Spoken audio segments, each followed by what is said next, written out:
네, 자본시장 전체 상황이 굉장히 어려운 모습을 보여주고 있습니다. 아시아 증시는 말 그대로 박살나는 모습을 확인을 했고, 암호화폐 시장도 유사한 상황이 지금 이어지고 있습니다. 비트코인 같은 경우에는 일시적으로 5만 달러가 붕괴되는 모습까지도 포착이 됐고, 이더리움 같은 경우에는 24시간 동안 25% 수준의 폭락을 보여주고 있습니다. 다른 알트코인들도 마찬가지로 지금 시장 전체, 이 자본시장 전체에 어려움을 몸빵하고 있다는 모습을 꽤나 선명하게 보여주고 있습니다. 무엇보다 비트코인이 굉장히 빠른 속도로 공포스럽게 주저앉는 모습을 상당히 오랜만에 보여줬습니다. 거의 2020년 3월 코로나 때, 그리고 2022년 11월 FTX 때, 그때 느꼈던 감정과 유사한 이 공포스러움이 느껴질 정도의 그런 급락세가 표출이 됐습니다. 과연 여기서 바닥 테스트를 마무리하고 이제 반등 모멘텀을 찾으려는 시도를 하게 될 것인가, 아니면 추가적인 바닥 리테스트를 진행하게 될 것인가, 지금 이 부분이 초미의 관심사가 돼버린 그런 상황입니다. 일단 아시아 증시가 전체적으로 완전 말 그대로 박살이 났습니다. 우리나라의 코스피, 코스닥의 경우에는 둘 다 8% 이상 급락을 확인을 했고, 이에 따라서 둘 다 모두 이 서킷 브레이커가 발동이 되기도 했습니다. 2020년 3월 13일 이후 이 4년 5개월 만에 처음 발생한 그 정도의 폭락세를 확인을 했습니다. 암호화폐 시장 투자하시는 분들에게 8%가 무슨 급락이냐 이렇게도 생각을 하실 수는 있는데, 이 주식 하시는 분들에게는 굉장히 큰 숫자죠. 오죽하면 서킷 브레이커 발동의 기준점이기도 하고, 그래서 코로나 때 그때 수준의 어떤 위기 의식을 우리에게 꽤나 선명하게 보여주는 그런 상황이 아닌가 생각되기도 합니다. 일본 증시도 난리가 났습니다. 니케이 같은 경우에는 4,400포인트 급락세를 확인을 하면서 12.9% 일간 하락, 엄청납니다. 그래서 사상 최대 하락폭을 기록을 했고, 찾을까 말까, 잃어버린 30년, 찾을까 말까, 이렇게 찾을 수 있지 않을까, 그런 기대감을 조금 갖게 만든 시기이기도 했는데, 잃어버린 30년, 되찾기는 글렀다, 이런 말이 나올 정도로 사상 최대 니케이 하락, 엄청나죠. 그래서 1987년 10월 20일에 블랙 먼데이, 이때가 3,836포인트 하락을 했었는데, 이번에 이거를 넘어서면서 일본 증시가 역사적인 한 페이지를 기록을 해버렸습니다. 경기 침체 이슈가 그만큼 무섭다라는 것을 다시 한번 느낄 수 있는 부분이었는데, 미국 경기 침체는 이제 가능성 수준이 아니고 현실화 내지는 현실화 직전 단계, 이렇게 바라보는 게 맞지 않나, 그런 생각이 들기도 하죠. 골드만삭스 같은 경우에는 내년 미국의 경기 침체 가능성을 기존 15%에서 25%로 상향 조정했습니다. 9월과 11월 그리고 12월에 각각 25bp, 그러니까 0.25%포인트 금리 인하를 할 것으로 전망을 했습니다. 9월, 11월, 12월 석 달 연속 금리 인하를 하게 될 것이라고 전망을 했고, JP모건의 경우에는 미국의 경기 침체 가능성을 50%로 제시를 했습니다. 그러면서 9월에 50bp, 11월에 50bp 인하 전망을 내놨습니다. 그러니까 베이비 스텝이 아니고 빅 스텝으로 금리 인하가 단행돼야 한다. 지금 시장 분위기 이렇다. 연준 니네 언제까지 이렇게 실기할래? 이런 뉘앙스를 깔고 있다라고도 바라볼 수 있을 것 같습니다. 세미 페드워치 금리 선물 시장 오늘 상황을 보면, 일단 9월 FOMC에서 금리 인하 가능성은 100%입니다. 과연 0.25%포인트를 인하할 것이냐, 베이비 스텝, 아니면 빅 스텝으로 0.5%포인트를 인하할 것이냐, 이 차이일 뿐이지 금리 인하는 100%로서 시장은 가능성을 지금 예상을 하고 있고, 무엇보다 0.5%포인트 이 빅 스텝 가능성이 80%를 넘어섰다는 것은 그만큼 지금 미국 경기 상황, 시장 상황, 노동시장 상황, 전체 경기에 대한 전망, 이런 것들이 역대급으로 안 좋다라는 점을 또 내비치고 있는 것으로도 바라볼 수 있을 것 같습니다. 정말 시장 자체가 이래도 되나 싶게 이거 언젠가 우리가 경험을 해봤던 그런 공포스러운 분위기인데 라는 생각을 갖게 만드는 그런 흐름으로 급락세를 확인을 했습니다. 이게 정말 의미 있는 어떤 그 기준점을 지금 넘어섰습니다. 비트코인의 경우에는 최근 7일 동안 28% 하락을 하면서 FTX 파산 이후 최대 주간 하락을 지금 기록을 하고 있습니다. 이더리움 같은 경우에는 7일 동안 35%대 하락을 확인하고 있고 24시간 25% 급락, 솔라나의 경우에는 주간 42%대 하락, 24시간 22% 급락. 지금 대장들도 엄청 빡세게 흔들리고 있는 모습을 우리가 꽤나 선명하게 느낄 수 있는 상황입니다. 리플 XRP 같은 경우에도 25% 가까이 하락을 했고 도치코인도 35% 수준으로 일주일 동안 하락세를 지금 기록하고 있습니다. 카르다노 뭐 비슷하고요. 그래서 지금 전체적으로 암호화폐 시장의 급락세가 가속도를 붙은 모습을 보여주고 있는데 지금 이 정도 선에서 마무리가 될 것이냐 아니면 여기서 사이드 횡보를 하면서 조금 지리한 어떤 그런 상황을 보여줄 것이냐 그게 아니면은 최악의 경우에는 4만 달러 중반까지 다시 한번 리테스트를 할 것이냐 뭐 이런 건데 후자 마지막 세 번째 상황은 부디 바라보지 않았으면 좋겠다 라는 생각이 드는 것은 꼭 기분 탓만은 아닌 것 같습니다. 일단 분석가들 얘기를 좀 정리를 해볼 필요가 있는데 이 차트인가이 같은 경우에는 비트코인이 지금 채널 바닥에 자리를 하고 있다. 암호화폐들은 저점이거나 저점에 매우 근접한 것일 수 있다 라고 이야기를 하면서 지금 저점 부근이긴 한데 추가적으로 살짝 더 리테스트를 할 수 있는 가능성에 대해서도 뉘앙스를 던지고 있습니다. 과연 그러면 추가적으로 바닥 테스트를 한다면 어디를 저점 테스트 지점으로 바라볼 수 있을 것인가에 대해서 맥스 같은 경우에는 지금 일간 종가가 6만 달러 아래로 무너질 경우에는 상승 전에 추세선 지지라인을 리테스트할 가능성이 있다라고 지금 제시를 했는데 6만 달러 밑으로 지금 크게 빠져 있는 상황이고 이렇게 됐으니까 추세라인 4만 7천 달러 언저리까지 우리가 지금 리테스트할 가능성도 차트적으로는 염두에 둘 필요가 있다. 이 정도로 정리할 수 있을 것 같습니다. 물론 그렇게 안 가고 여기서 와리가리 하다가 올라가 주면 제일 땡큐인데 요거는 미국에서 정책적으로 어떤 의미 있는 결과를 내놓을 것이냐 이런 부분에도 조금 영향이 크게 올 것 같고 일각에서는 지금 페드가 연준에서 긴급 회의를 잡게 될 것이다 이런 얘기도 나오고 있어서 만약에 긴급 회의를 열어서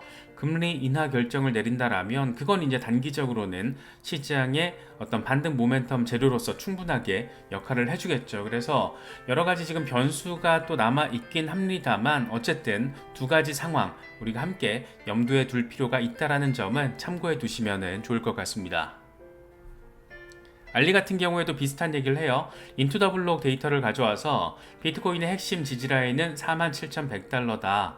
대략 90만 개 주소에서 이 47,000달러 부근에서 엄청 매수를 했는데 비트코인 48만 9천 개를 요 구간에서 매수를 했다. 그래서 요때는 요 구간까지 후퇴를 하더라도 여기서는 잘 지지를 받아줄 가능성에 대해서 이야기를 하고 있습니다. 다시 47,000달러를 바라보지는 않았으면 좋겠다라는 생각이 굉장히 강했는데 막상 장중 5만 달러가 깨지는 모습을 보니까 이게 여차하면 장난 없겠구나 이런 생각이 들기도 하고 지금 아시아 시장이 전체적으로 박살난 데 이어서 과연 오늘 밤 미국 증시 상황이 또 어떻게 될 것인지 이런 것들까지 좀 추이를 조금 바라볼 필요가 있지 않나 그런 생각이 들기도 합니다. 캡틴 5의 경우에는 되게 재밌게 표현을 해요. 암호화폐와 say goodbye, 작별을 할지 아니면 올인을 할지 선택은 당신의 몫이다 라고 이야기를 하고 있습니다. 하단 트렌드라인 지금 지지를 받고 나아갈 것이다 라고 지금 긍정적으로 이야기를 하고 있는데 이게 암호화폐 전체 시총 차트입니다. 그래서 지금 확실하게 하루 사이에 어마어마한 그러니까 주말까지 한 3일 정도 어마어마한 지금 흐름을 우리가 바라보고 있고 과연 여기서 저점 테스트가 마무리가 될지 이걸 좀 우리가 의미 있게 지켜봐야 하는 그런 상황에 처하게 됐습니다. 특히나 이더리움 같은 경우가 조금 많이 빠졌죠. 이더리움 같은 경우에는 전체 자본시장 전반에 이런 악재성 재료와 더불어서 점프 크립토 요것들이 또 쌩난리를 치는 모습을 보여주고 있습니다. 암호화폐 마켓 메이킹 기업이죠. 뭐 마켓을 메이킹을 하는 건지 마켓을 조작을 하는 건지 항상 이 궁금증을 갖게 만드는 점프 트레이딩의 암호화폐 계열사 점프 크립토, 여기서 지금 4억 1천만 달러 규모의 이더리움을 언스테이킹 했고 이 가운데 1억 9천만 달러 이상의 이더를 바이낸스 등 중앙화 거래소로 이체를 해버렸습니다. 지금 매도 압력을 엄청 키운 부분이죠. 특히나 이게 지금 왜 이런 짓거리를 하고 있는가에 대해서 이제 궁금할 수밖에 없는데 뭔가 딱히 입장을 밝힌 건 없더라고요. 다만 생각해 볼 수 있는 것은 CFTC 조사 이후에 카나브 카리아 이 양반이 지금 대표직에서 물러난 뒤에 5주 만에 이번 대량 이체가 발생을 했다라는 거, 뭔가 이 새끼들 더러운 꿍꿍이가 또 있는 거 아닌가? 뭐 그런 생각 정도 또 들게 만드는 상황이긴 합니다. 왜 그런지에 대한 배경까지는 조금 더 시간이 걸릴 것 같은데 어쨌든 점프 크립토가 지금 하고 있는 이런 짓거리들이 이더리움의 가격 하방 압력을 조금 더 빡세게 만들었다라고 바라볼 수 있는 상황입니다. 그럼에도 불구하고 이더리움 고래들은 엄청 빡세게 저가 매수를 단행을 하고 있습니다. 시장이 이번에 크게 흔들린 뒤에 7,600만 달러를 수익 기록을 하고 있는 이더리움 고래가 6,000개, 6,002더를 매수했다라는 소식도 더해졌습니다. 아베에서 330만 USDT를 대출을 하고 이후에 바이낸스로 입금을 하고 그리고 나서 6,002더 매수한 뒤에 지금 거래소에서 뺐다라는 거죠. 그래서 엄청난 규모의 고래가 지금 대출까지 받아가면서 이더리움을 추가 매수하고 있다. 뭔가 고래들의 이런 적극적인 움직임을 보면 바닥 언저리인 것 같긴 한데 라는 생각을 갖게 만드는 거죠. 조금 더 빠질 수는 있겠지만 조금 더 빠지더라도 리테스트 마무리하고 아무튼 언저리 주변이다. 뭐 이 정도의 생각을 이런 고래들의 움직임을 통해서도 우리가 조금 느껴볼 수는 있을 것 같습니다. 비트코인 고래들도 굉장히 바쁩니다.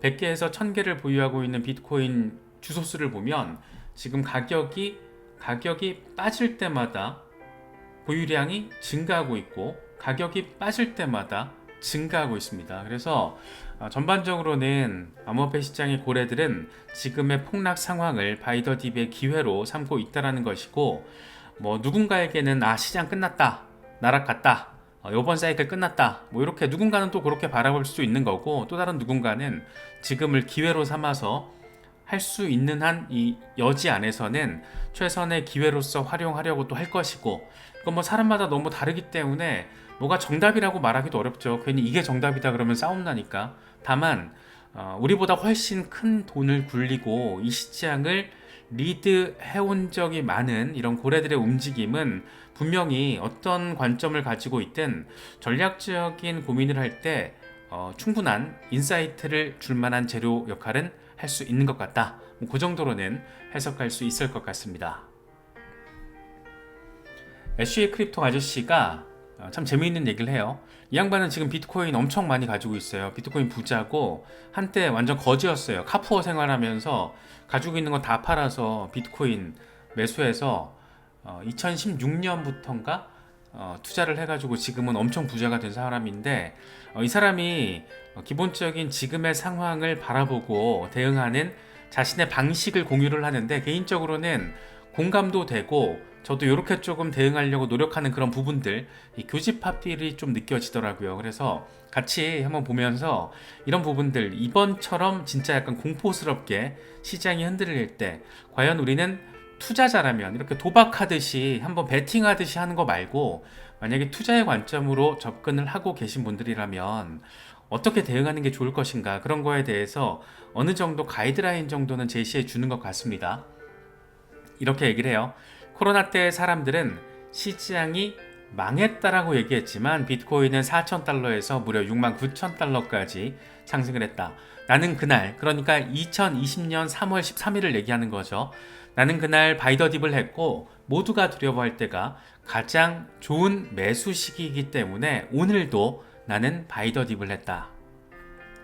만약 지금 10만 달러를 시드머니로 가지고 있다라면 지금 33% 매수를 하고 더 하락하면 33% 매수를 하고 나머지 33%는 블랙스완 이벤트를 위해서 남겨둬라. 54,000달러에서 예를 들어서 54,000달러에서 매수를 했다라면 그 다음에는 48,000달러에서 매수를 하는 거고 4만 달러 밑으로 빠지면은 그때부터는 홀딩하면서 기도를 하면 된다 라고 이야기를 하고 있습니다. 분할 매수가 정말 기본적이라는 거에 대해서 이야기를 하고 있는 거고, 이거는 물론 매수 준비를 하고 있는 경우에만 해당이 되는 거겠죠, 지금 상황에서. 그래서 분할 매수 횟수를 이렇게 3분할로 할지 5분할로 할지 더 구체화 시킬지 이거는 이제 개인이 알아서 판단을 하면 되는 건데, 보통은 이제 3에서 5분할 정도가 좀 일반적이지 않나 라고 생각이 되긴 합니다. 그러면서 이런 얘기를 해요. 나는 2016년부터 이 전략을 사용해 왔고 항상 수익이 났다. 모두가 겁에 질릴 때 매수하고 모두가 욕심낼 때 매도하면 된다. 물론 암호화폐 올인해서는 안 된다. 글로벌 금융위기에 대비를 해서 포트폴리오의 일정 부분은 안전자산으로 보유를 해라 라고 이야기를 하고 있습니다. 뭐든 올인은 위험하죠. 막 벼락부자가 되고 싶다라는 되도 않는 욕망으로 인해서 뭔가 추진력이 생기면은 거의 대부분은 벼락거지가 될 가능성이 훨씬 더 높지 않나 생각이 됩니다. 차분하게 투자의 관점으로 접근을 하면서 포트폴리오 리밸런싱에 대해서도 고민을 당연히 해야 하고,